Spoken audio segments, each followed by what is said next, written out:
शाम 7 बज गया है। चर्चा थी कि सीएम नीतीश कुमार जनता के सामने आएंगे, संबोधन करेंगे, बधाई देंगे, शुभकामना देंगे। उनकी जीत हुई है, एनडीए की जीत हुई है और भारी बहुमत से जनता ने उन्हें स्वीकार किया है। फिर एक बार जदयू कार्यालय पटना में हूँ। यहाँ पर राष्ट्रीय महासचिव मनीष कुमार वर्मा जी आए हुए हैं। उनसे हम बात करेंगे इस जीत के बारे में। महागठबंधन के द्वारा तमाम तरह के अब आरोप लगाए जा रहे, शुरू से ही आरोप लगाए जा रहे थे कि ये लोग चुनाव में और मतगणना में गड़बड़ी करेंगे, और इन्होंने किया। जब एनडीए ने बढ़त बनाई, बहुमत साबित कर दी, बहुमत से ज्यादा उन लोगों ने सीट पा लिया, जनता ने उनको स्वीकार कर लिया, तो महागठबंधन की तरफ से तमाम तरह के आरोप लगाए जा रहे हैं। चलिए हम बात करते हैं मनीष कुमार वर्मा जी से, सवाल करते हैं, देखते हैं क्या जवाब देते हैं। ये तो बिहार की जनता की जीत है, और जिस प्रकार से बिहार की जनता ने एनडीए को प्रचंड बहुमत दिया और जदयू को भी प्रचंड बहुमत दिया,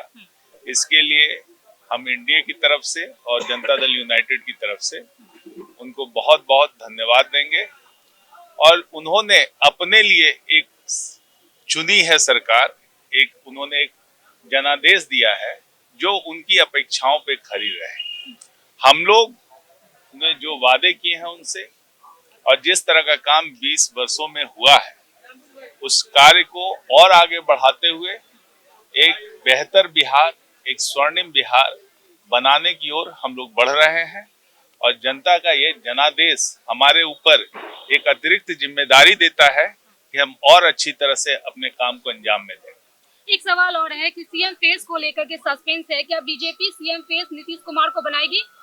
देखिए, ये सब मीडिया में ही सब चल रहा है, इसमें पहले से भी कोई कंफ्यूजन नहीं रहा है, और समय आने पे देखिएगा बहुत अच्छे से जो होना है वो हो गया है।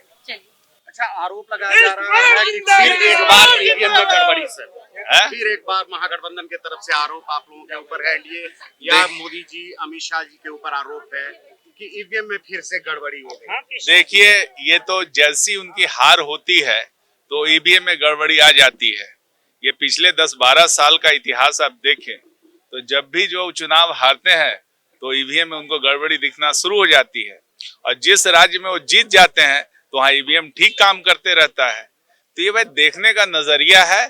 हम तो उनको सलाह देंगे कि भाई ईवीएम में न झांक करके अपने में झांकिए, और अपना वो क्या सोचते हैं, उनकी नीतियां क्या रही है, किस तरह से उन्होंने बिहार को बदनाम करने की कोशिश की है।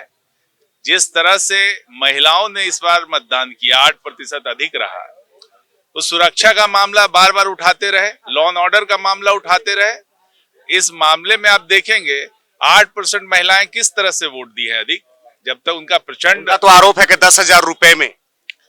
वो छोड़िए आपकी बात, इतने हम तो लॉ एंड ऑर्डर की बात कर रहे हैं। 10,000 रुपया तो छोड़ दीजिए, वो तो अलग बात है।